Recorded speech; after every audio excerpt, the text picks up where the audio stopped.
Hello student. कल हमने पढ़ा था मुख्यमंत्री का इंट्रोडक्शन, मुख्यमंत्री की नियुक्ति, मुख्यमंत्री की शपथ, पद और गोपनीयता की शपथ, मुख्यमंत्री का कार्यकाल, उनकी योग्यता, उनको पद से हटाना, मुख्यमंत्री की शक्तियां और मंत्रिपरिषद, मंत्रिमंडल, ये सारी चीज़ें हमने कल वाले वीडियो में 1 घंटे के लेक्चर में पढ़ा था।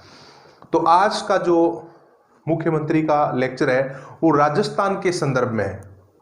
ये जो मुख्यमंत्री वाला आज वाला जो टॉपिक है, जो राजस्थान की मुख्यमंत्री, ये इंडिया लेवल में नहीं पूछा जाएगा।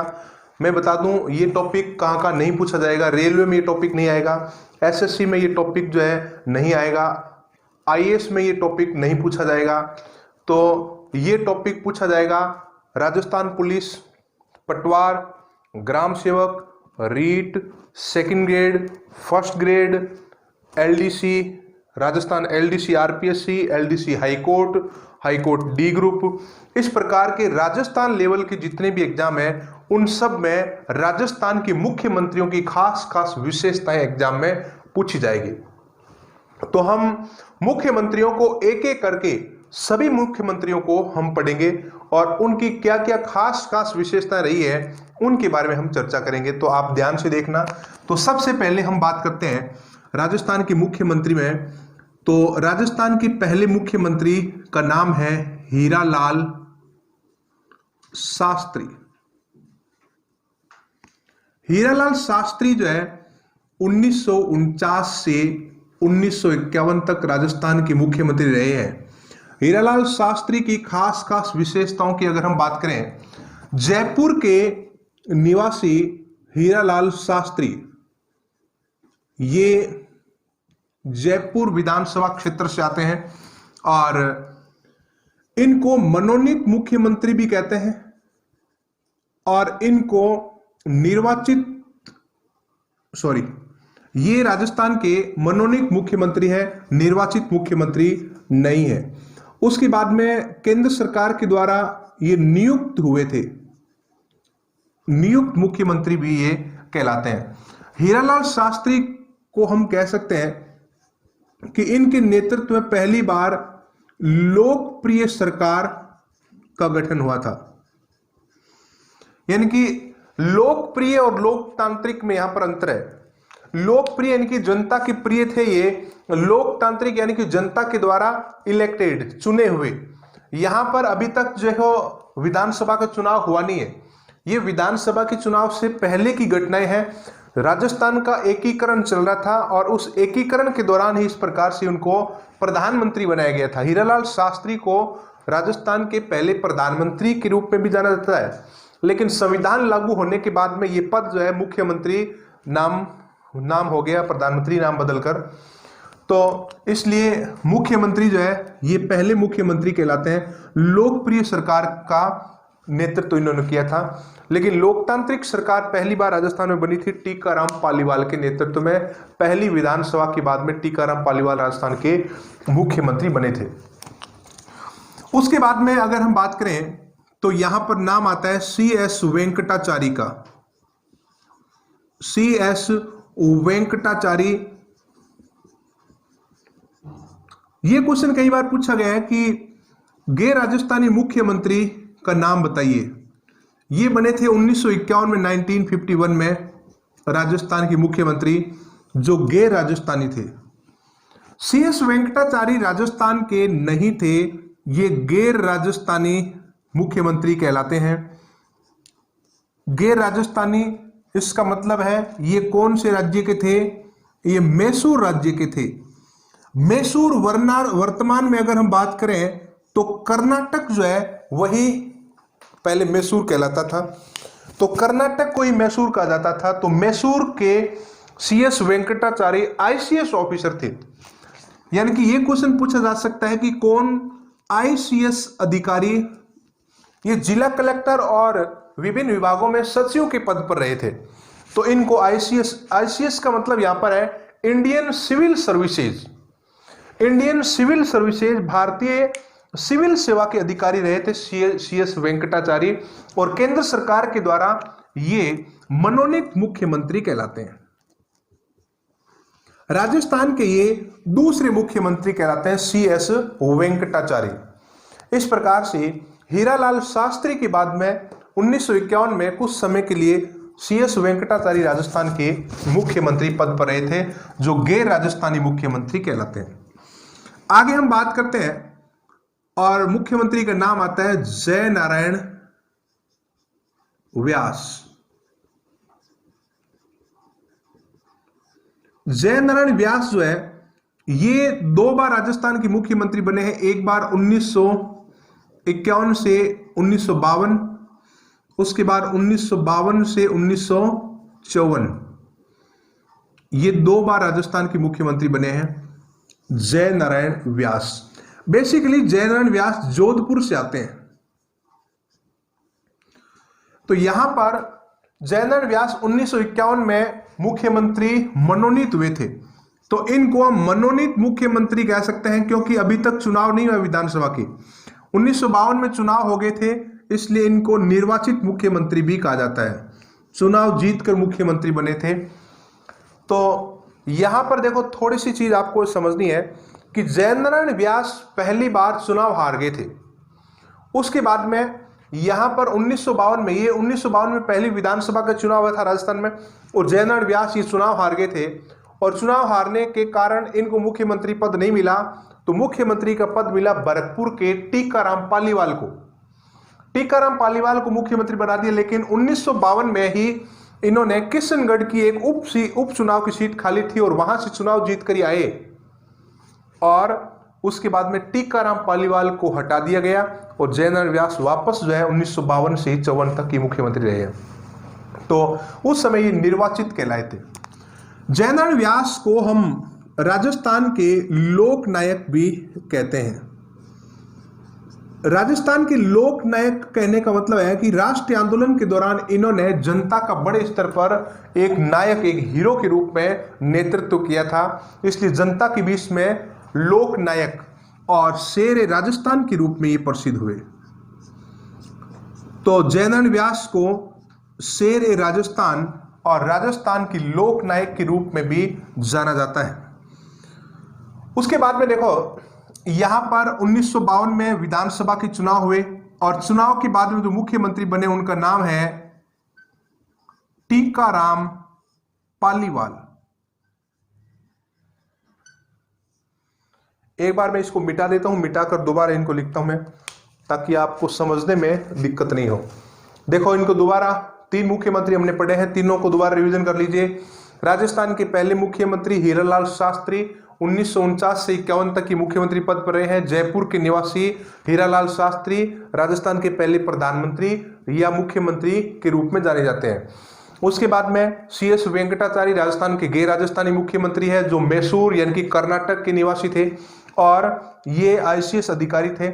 उसके बाद जय नारायण व्यास 2 बार राजस्थान के मुख्यमंत्री बने, जो मनोनीत और निर्वाचित दोनों प्रकार के मुख्यमंत्री कहलाते हैं। आगे हम बात करते हैं टीकाराम पालीवाल की।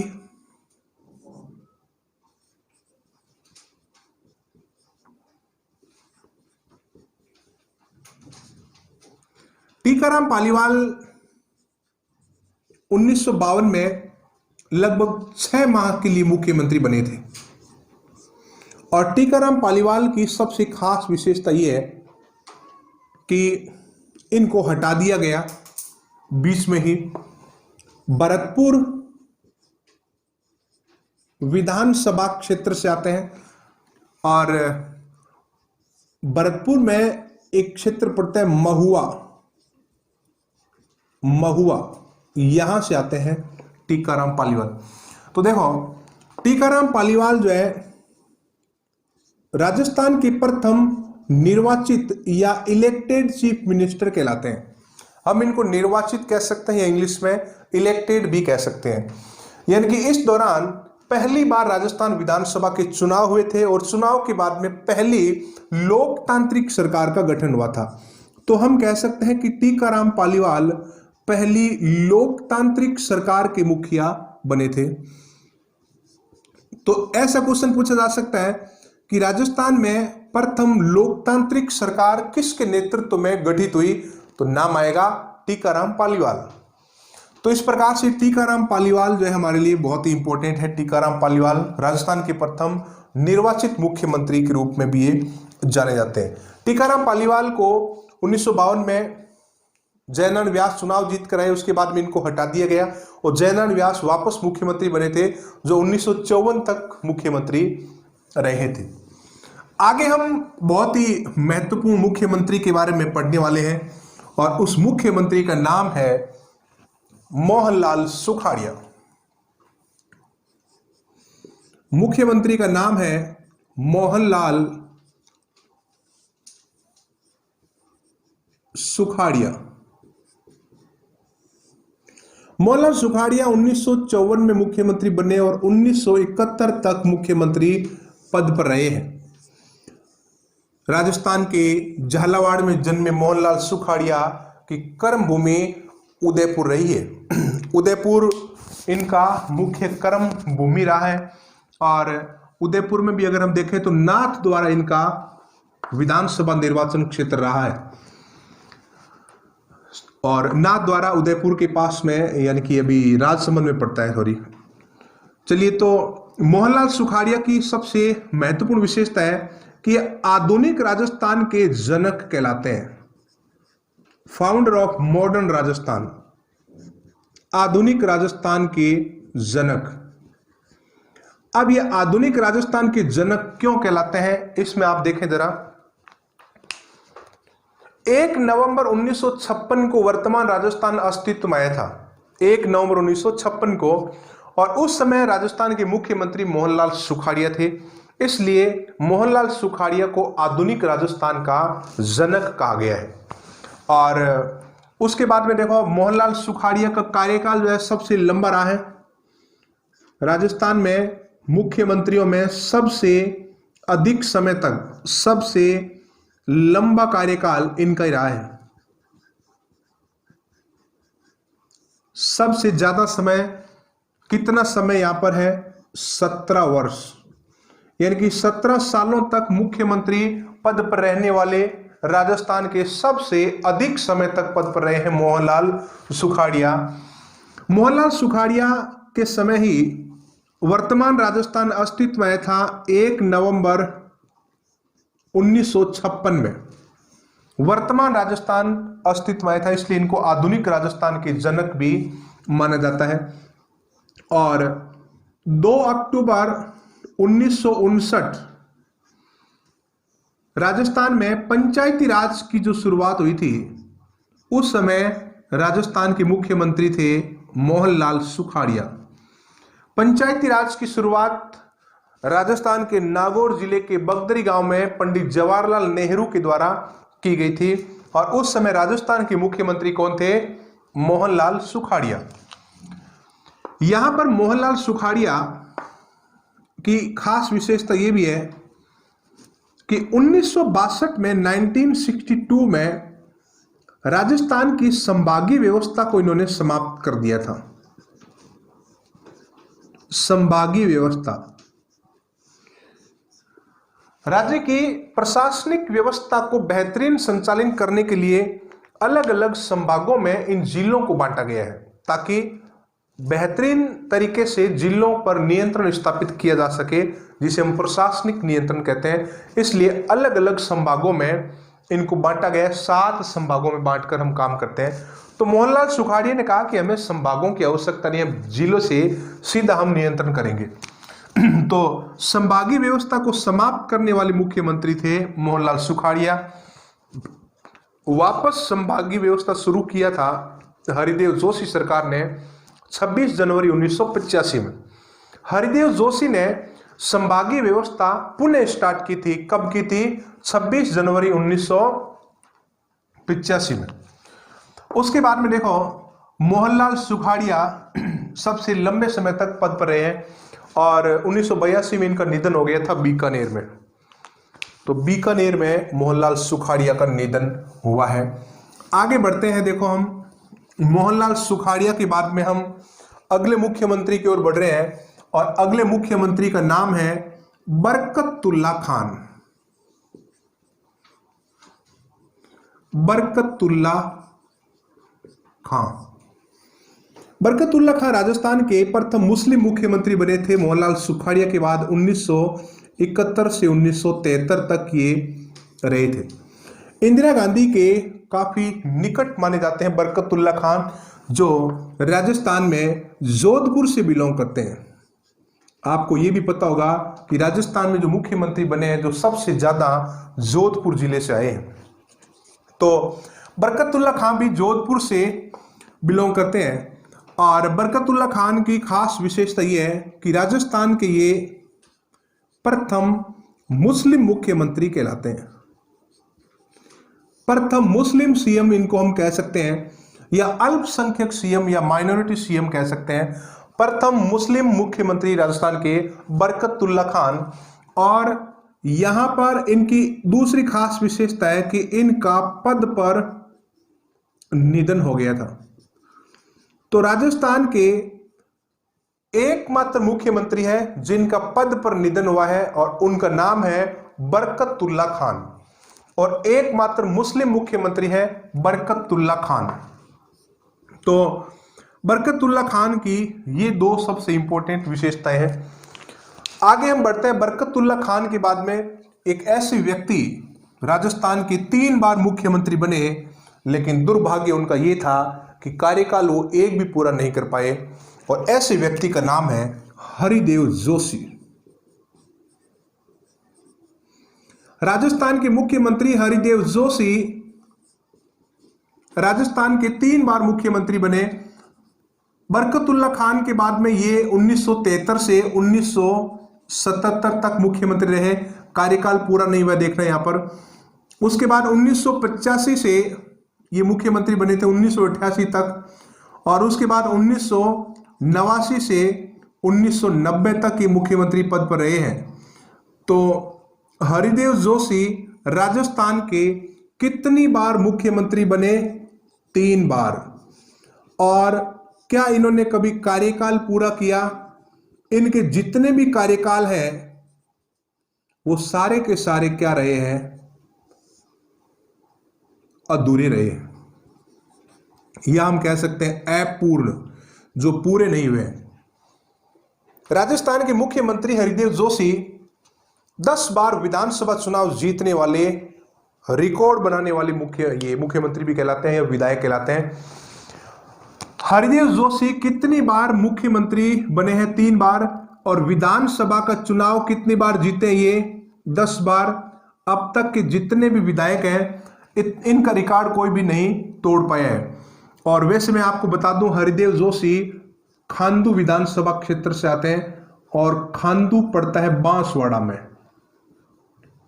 बांसवाड़ा, तो बांसवाड़ा निर्वाचन क्षेत्र खांडू निर्वाचन क्षेत्र से है।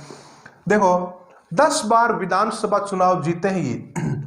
देखो भारत के संदर्भ में अगर पूछ लिया जाए कि भारत में ऐसा कौन व्यक्ति रहा है जो सबसे अधिक विधानसभा के चुनाव जीता है, लेजिस्लेटिव असेंबली में सबसे ज्यादा बार इलेक्ट हुआ है, उस व्यक्ति का नाम है एम करुणानिधि। एम करुणानिधि अभी दुनिया में नहीं है, 2018 में उनका निधन हो गया था। तो एम करुणानिधि 1957 से लेकर 2018 तक लगातार वो विधायक रहे हैं और कभी भी वो हारे नहीं हैं। अब तक का भारत में उनका रिकॉर्ड है, कोई व्यक्ति तोड़ नहीं पाया उनका रिकॉर्ड। और राजस्थान में ये रिकॉर्ड हरिदेव जोशी के पास में है, जो 10 बार विधानसभा चुनाव जीते हैं। तो इस प्रकार से हरिदेव जोशी की खास विशेषता ये है। आगे हम बढ़ते हैं। हरिदेव जोशी के बाद में वो व्यक्ति जो राजस्थान के सीकर के खाचरियावाद से बिलोंग करते हैं, और उस व्यक्ति का नाम है भैरों सिंह शेखावत। भैरों सिंह शेखावत की अगर हम बात करें तो ये राजस्थान के मुख्यमंत्री बने हैं 3 बार। भैरों सिंह शेखावत पहली बार 1977 में गैर कांग्रेसी सरकार के मुखिया बने थे।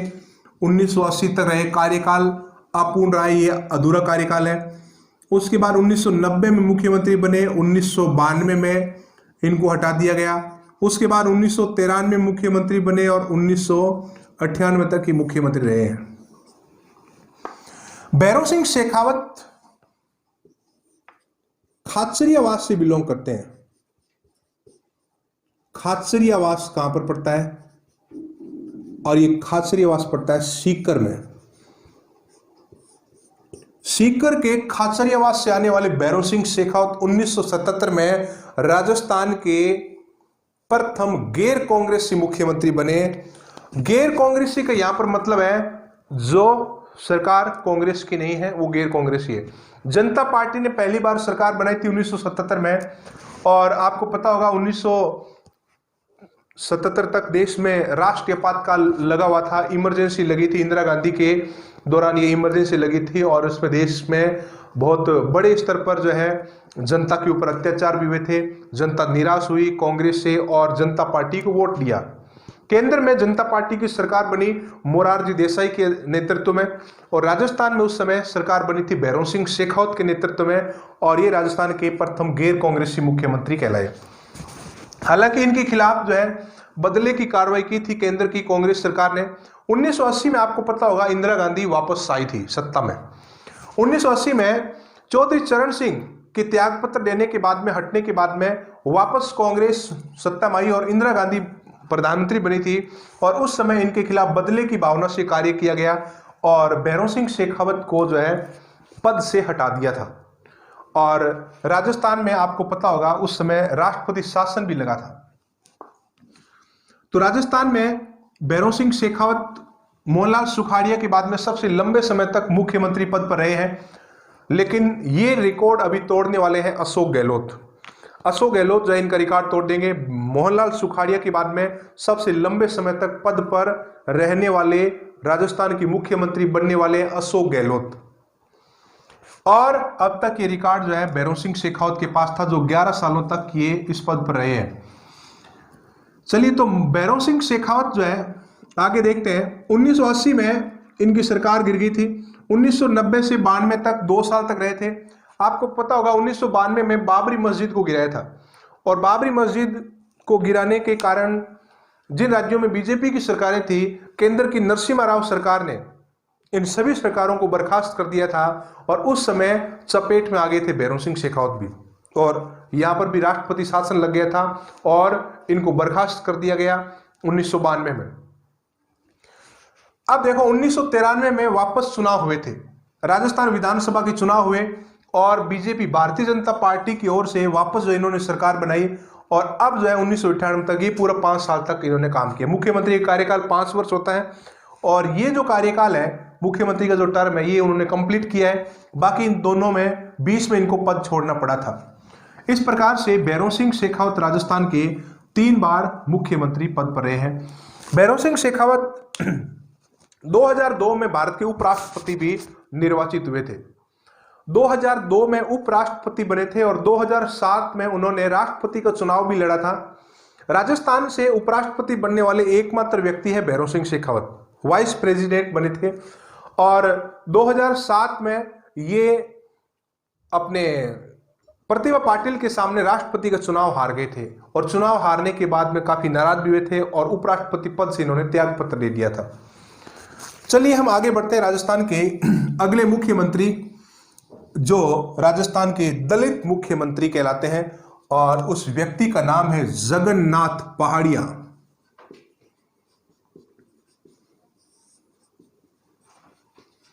राजस्थान में जगन्नाथ पहाड़िया का नाम लिया जाता है दलित मुख्यमंत्री के रूप में, और ये काफी कम समय तक इस पद पर रहे हैं, 1980 से 1981। लगभग 1 साल तक इस पद पर रहे जगन्नाथ पहाड़िया, और उनकी खास विशेषता है कि वो राजस्थान के प्रथम दलित मुख्यमंत्री कहलाते हैं। दलित मुख्यमंत्री। और जगन्नाथ पहाड़िया बिलोंग करते हैं भरतपुर से आने वाले जगन्नाथ पहाड़िया दलित मुख्यमंत्री, यही इनकी खास विशेषता है जगन्नाथ पहाड़िया की।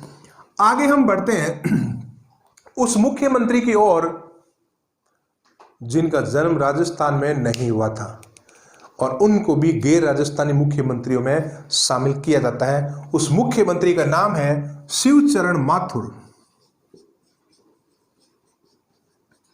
शिवचरण माथुर। शिवचरण माथुर राजस्थान के 2 बार मुख्यमंत्री बने, 1981 से लेकर 1985 तक मुख्यमंत्री रहे। और शिवचरण माथुर जो है 1988 में एक बार और मुख्यमंत्री बने और 1989 तक ये इस पद पर रहे हैं। तो शिवचरण माथुर की खास विशेषता है कि ये भी गैर राजस्थानी,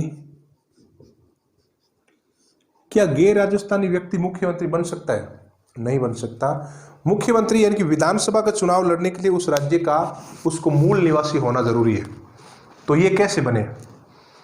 और CS वेंकटाचार्य कैसे बने थे? देखो, CS वेंकटाचार्य जब मुख्यमंत्री बने थे उस समय कोई विधानसभा के चुनाव नहीं हो रहे थे और केंद्र सरकार के द्वारा उनको तो केवल नियुक्त किया गया था। यहां पर शिवचरण माथुर गुना में पैदा हुए थे, गुना, और गुना पड़ता है MP में, मध्य प्रदेश में। यहां इनका जन्म हुआ था, लेकिन यहां से ये राजस्थान आ गए थे बाद में। और शिवचरण माथुर जो है राजस्थान में, ये मांडलगढ़, आपने नाम सुना होगा, मांडलगढ़ राजस्थान के भीलवाड़ा जिले में पड़ता है। भीलवाड़ा अभी कोरोना महामारी के कारण काफी चर्चा में रहा है पूरे देश में, और कोरोना सबसे ज्यादा फैला था राजस्थान में भीलवाड़ा में। सबसे पहले भीलवाड़ा में दस्तक दी थी और सबसे बड़े स्तर पर फैला था और सबसे प्रभावी तरीके से भीलवाड़ा ने उसको कंट्रोल भी किया है। तो उस भीलवाड़ा से बिलोंग करते हैं शिवचरण माथुर। मध्य प्रदेश के गुना में जन्मे थे, इसलिए इनको गैर राजस्थानी हम कह सकते हैं, लेकिन इनका निर्वाचन क्षेत्र जो है वो मांडलगढ़ पड़ता है भीलवाड़ा में। तो शिवचरण माथुर की बस ये 2 विशेषताएं हैं। उसके बाद में हम अगले मुख्यमंत्री की ओर बढ़ते हैं, और अगला मुख्यमंत्री जो है ऐसा मुख्यमंत्री है जो सबसे कम समय तक पद पर रहा है, और उस मुख्यमंत्री का नाम है हीरालाल देवपुरा। यहां हीरालाल में, हीरा में आपको कंफ्यूज नहीं होना है, हीरालाल शास्त्री भी है, हरिदेव जोशी है, और ये हीरालाल देवपुरा है। हीरालाल देवपुरा मुख्यमंत्री 1985 में बने थे, 1985 में, लेकिन बहुत ही कम समय तक ये पद पर रहे थे और ये 16 दिन ही पद पर रह पाए। राजनीतिक कारणों से इनको हटा दिया गया था। केंद्र में उस समय राजीव गांधी की सरकार थी और कांग्रेस की ओर से इनको मुख्यमंत्री नियुक्त किया था, लेकिन कुछ समय के बाद में इनको राजनीतिक कारणों से हटना पड़ा और इन्होंने अपना रिकॉर्ड बना दिया कि सबसे छोटा कार्यकाल, सबसे कम समय तक पद पर रहने वाली मुख्यमंत्री है कौन? हीरालाल देवपुरा। तो हीरालाल देवपुरा राजस्थान के कुंभलगढ़ से आते हैं।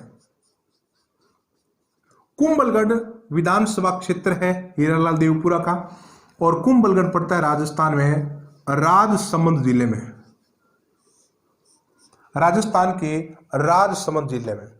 कुंभलगढ़ जो है दुर्ग के कारण प्रसिद्ध है। महाराणा कुंभा ने यहाँ पर एक बहुत ही भव्य दुर्ग का निर्माण करवाया था, और उस दुर्ग के चारों तरफ जो दीवार बनी है, दीवार, उसको ग्रेट वॉल ऑफ इंडिया भी कहते हैं। चीन की महान दीवार के बाद में सबसे बड़ी दीवार है कुंभलगढ़ दुर्ग वाली दीवार। दीवार की चौड़ाई इतनी है कि उसके ऊपर जो है 4 घोड़े इस प्रकार से, एक सड़क के बराबर, आप देख सकते हो कि सड़क जैसी इतनी चौड़ी है, छोटी मोटी सड़क जो गांव में होती है, इतनी चौड़ी दीवार वाला है कुंभलगढ़ दुर्ग। हम राजस्थान के इतिहास में पढ़ेंगे कुंभलगढ़ के बारे में डिटेल में। तो हीरालाल देवपुरा जो है वहां से बिलोंग करते हैं। तो सबसे छोटे कार्यकाल वाले मुख्यमंत्री है हीरालाल देवपुरा। आगे हम बात करते हैं अशोक गहलोत की।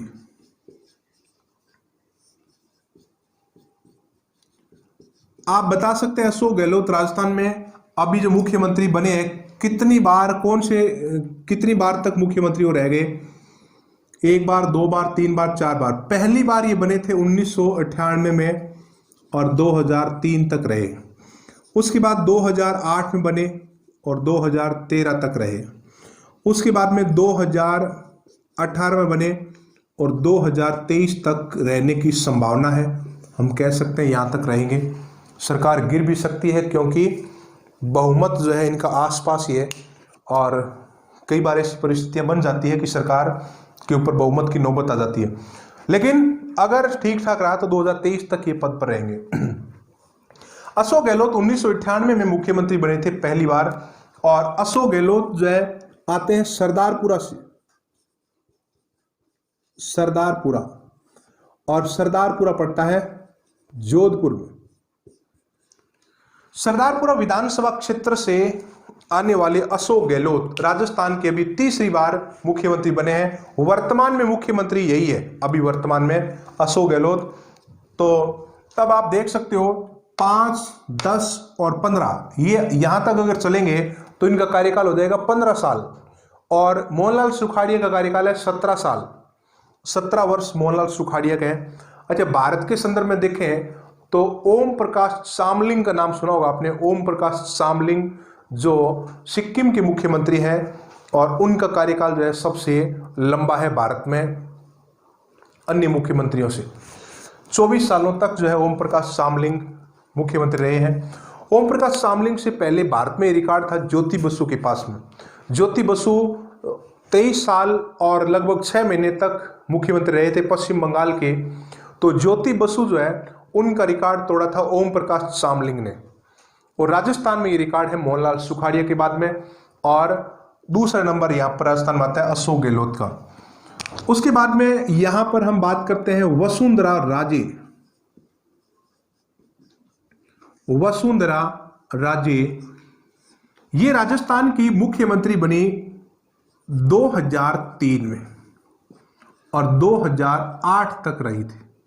उसके बाद में 2013 में बनी और 2018 तक रही थी। तो वसुंधरा राजे राजस्थान में 2 बार मुख्यमंत्री बनी है। वसुंधरा राजे के क्षेत्र की अगर हम बात करें तो जालरा पाटन है। कौन सा क्षेत्र है? जालरा पाटन। ये झालावाड़ में पड़ता है, लेकिन यहां पर इनका जो क्षेत्र है वो धौलपुर है।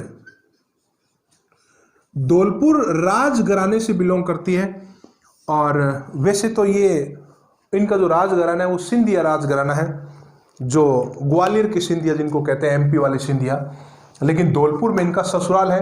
और जालरा पाटन जो है वसुंधरा राजे का निर्वाचन क्षेत्र है, विधानसभा निर्वाचन क्षेत्र। तो वसुंधरा राजे राजस्थान की पहली महिला मुख्यमंत्री के रूप में भी जानी जाती है, और पहली बार ये मुख्यमंत्री बनी थी 8 दिसंबर 2003 को। तो ये क्वेश्चन यहां पर बन सकता है कि राजस्थान की पहली महिला मुख्यमंत्री वसुंधरा राजे ने कब पद की शपथ ली थी? तो 8 दिसंबर 2003 को इन्होंने पहली महिला के रूप में शपथ ली थी। भारत के संदर्भ में देखें कि भारत में पहली महिला मुख्यमंत्री का नाम आता है सुचेता कृपलानी। सुचेता कृपलानी। ये जो सुचेता कृपलानी है, ये सुचेता कृपलानी है, ये यूपी की मुख्यमंत्री बनी थी 1963 में, और ये भारत के किसी भी राज्य की पहली महिला मुख्यमंत्री है सुचेता कृपलानी। राजस्थान में पहली महिला मुख्यमंत्री है वसुंधरा राजे। तो ये रहे राजस्थान के सभी मुख्यमंत्रियों का विवरण और उनकी खास खास विशेषताएं। तो आज हमने मुख्यमंत्रियों के बारे में विस्तार से चर्चा की है, और मैं आशा करता हूं कि आपको बहुत अच्छा लगा होगा, आपको काफी अच्छे से समझ में भी आया होगा। ये जो मुख्यमंत्री है इनके बारे में इस प्रकार के क्वेश्चन प्रायकर एग्जाम में पूछे जाते हैं। तो मुख्यमंत्रियों को आप जो है दोबारा रिवीजन करें, खास खास विशेषताओं को देखें, और आपने एक बार सुन लिया तो आप दोबारा पढ़ोगे तो आपको अच्छा भी लगेगा और कंसंट्रेशन पावर भी बढ़ेगी। चलिए अब हम कुछ बातें कर लेते हैं पढ़ाई को लेकर।